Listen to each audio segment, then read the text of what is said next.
আর আল্লাহ বৃষ্টি দিবে কিনা? এই প্রশ্ন জানার জন্য মূসা নবী আল্লাহকে প্রশ্ন করলো, মনিব মনিব জানতে বড় মনে চায় তুমি পৃথিবীতে বৃষ্টি দিবে কিনা। আল্লাহ জানিয়ে দিলেন, না না আমি বৃষ্টি দিব না। এবার মূসা নবীর কাছে আবার পরখ করে পাখি জানতে গেলেন, নবী গো আল্লাহ কি বলেছে একটু বলে দেন, আমি শুনতে চাই। এবার আল্লাহর নবী ডেকে বললেন, আল্লাহ রাব্বুল আলামিন একবার স্ট্রেট ফরওয়ার্ড ভাবে বলে দিয়েছে পৃথিবীতে বৃষ্টি দিবে না।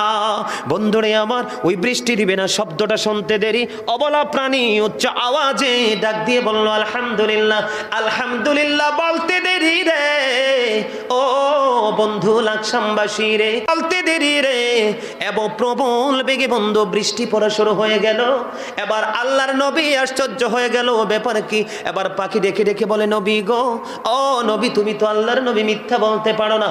তুমি আমাকে একটু আগে বললা বৃষ্টি হবে না, এখন কেন প্রবল বেগে বৃষ্টি